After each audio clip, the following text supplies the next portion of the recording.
Now we know what a sentence is, and we also know what the four basic kinds of sentences are. But let's take a step back. Remember that the topic for this program is sentence structure. Now, structure refers to the way anything is constructed or built or made. For example, a house is a structure that's made out of wood, bricks, and other materials. What is a sentence constructed from? Well, of course, the most basic unit is the word. But before we talk about individual words, we need to talk about some of the bigger parts that go to make up the structure of a sentence. In particular, there are two big parts into which most sentences can be divided. These two main parts are the subject and the predicate. Let's talk about each in a little more detail. The subject tells what the sentence is talking about. Now, the subject of a sentence may be only one word long, or it may include a number of words. In any case, the single most important word in the subject is the simple subject. The other words in the subject are there to give more information about the simple subject. And we'll see an example in a moment. The subject, then, is one part of the sentence, and the rest of the sentence, whatever is not part of the subject, is considered part of the predicate, which is the other main building block of a sentence. The predicate describes something that the subject is or does. The most important word in the predicate is called the verb. A verb is a word that expresses action or state of being. So we now have two main parts to the sentence. We have the subject, which names what the sentence is talking about, and the predicate, which tells what the subject is or does. Once again, within the predicate, there is one most important word to focus on, which is called the verb, and all the other words that are in the predicate are there to give more information about what the subject does. Let's take a look at a couple of examples of sentences and see how they can be divided into subject and predicate. Look at this example. My younger sister Ingrid once worked as a costume designer. Let's begin by looking for the subject of this sentence. Is there a word or a group of words that explains what the sentence is talking about? Yes, in this case, the first four words of the sentence make up the subject. Those four words tell us what the sentence is about. The sentence is about my younger sister Ingrid. Is there one word within that subject which is the most important word, the word that tells you specifically what the sentence is about? Yes, it's the last word, Ingrid. So Ingrid is the simple subject of this sentence. The other words in the subject are there to give more information about the simple subject. So the words my younger sister are there to give more information about Ingrid. They tell us a little bit more about who Ingrid is. Okay, if the first four words of this sentence are the subject, then the rest of the sentence must be the predicate. Remember that the predicate describes something that the subject is or does. Do the other words in this sentence describe something that Ingrid is or does? Yes, they describe something that Ingrid did at one time. Once worked as a costume designer. All of that is the predicate of the sentence. Notice how the subject and the predicate work together to express a complete thought. Either one by itself would be a sentence fragment. My younger sister Ingrid couldn't stand alone as a sentence. That's a sentence fragment. It doesn't express a complete thought. Once worked as a costume designer would also be a sentence fragment. Those words also don't express a complete thought by themselves. But when you combine the subject and the predicate, a complete thought is expressed. Now, is there one most important word in the predicate that tells exactly what Ingrid does, or in this case, did, because it's talking about something from the past? Yes, there is one word that is most important in the predicate. It's the word worked. Worked is the verb in this sentence, and it's the most important word. It tells us exactly what Ingrid did. She worked.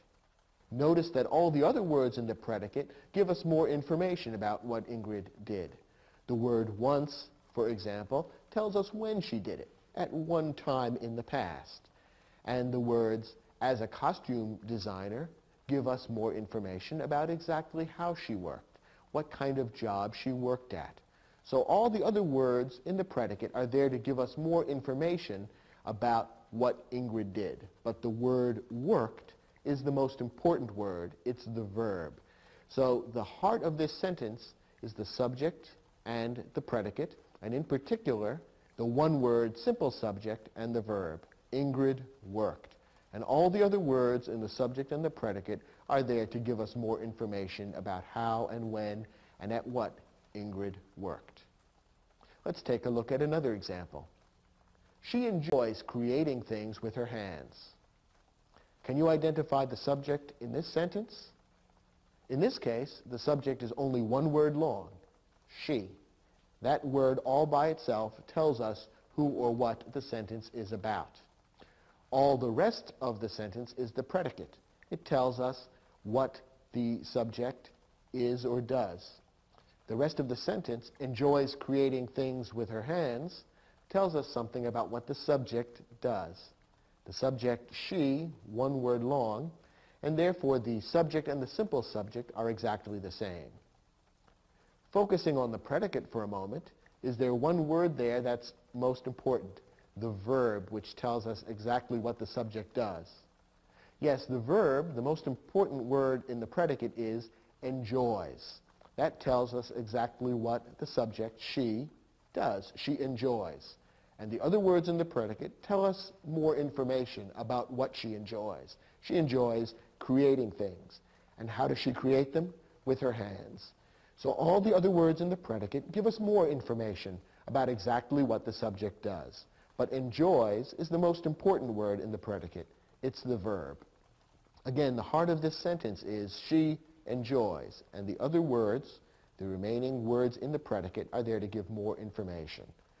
In this particular sentence, then, we have a very short subject, and the rest of the sentence, the predicate, tells us what the subject does. Now, occasionally, this kind of simple sentence structure gets a little more complicated with the addition of a compound subject. What is a compound subject? A compound subject is two or more things that work together as the subject. Usually, these two or more things are joined together by the word and or the word or. Look at this example. Dogs and cats sometimes enjoy living together. What's the subject of this sentence? Well, the subject of this sentence is the first three words, dogs and cats. That's what the sentence is about. All the rest is the predicate. It tells what dogs and cats do. Now, what's the simple subject of this sentence? Is it dogs? Is it cats? Well, really, it's both. The sentence isn't only about dogs, and it's not only about cats. It's about both. And since we have two subjects that are joined by the word and, we would consider this a compound subject. So the entire subject is both words and the word and between them. Dogs and cats all together go to make up the subject as well as the simple subject. In this case, a compound subject exists in this sentence. Looking for a moment at the predicate of this sentence, sometimes enjoy living together. Is there one most important word that expresses exactly what the dogs and cats do? The word is enjoy. That's the verb in this sentence, the most important word in the predicate, and it tells us what the dogs and cats do. They enjoy. And the other words in the predicate tell us more about exactly what they enjoy. They enjoy living together. And when they do it, sometimes. Just as a subject can be compound, a verb can also be compound. When a subject is compound, it means that there are two or more things that are acting together in the sentence. Can you guess what a compound verb would be?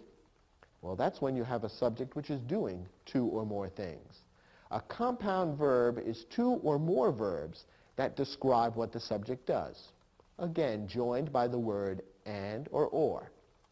Here's an example. The giant tree bent and swayed in the wind. What's the subject in this sentence? The answer is the giant tree. That's what the sentence is about. Is there a one-word simple subject? Yes, it's the word tree. The other words, the giant, are there to tell you more about the tree, to describe it a little bit.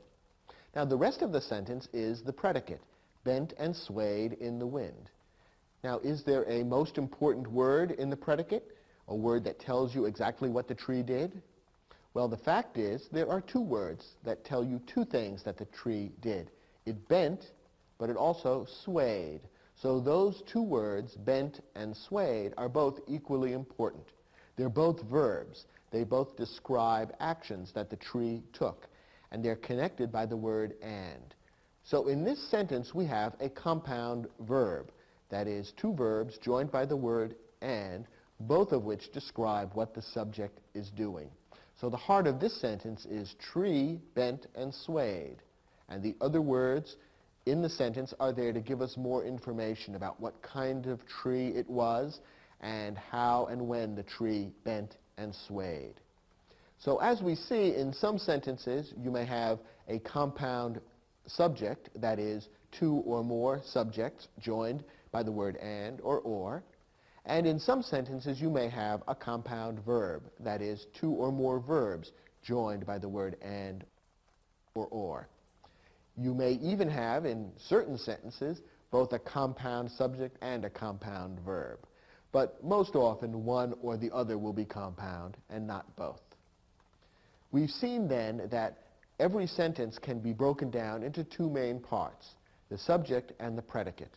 The subject expresses who or what the sentence is about, and one word from the subject, the simple subject, is the most important word in the subject. The rest of the sentence is the predicate. It tells what the subject is or does, and the most important word in the predicate is the verb. In your study guide, we have an exercise that will give you a chance to practice your understanding of these concepts.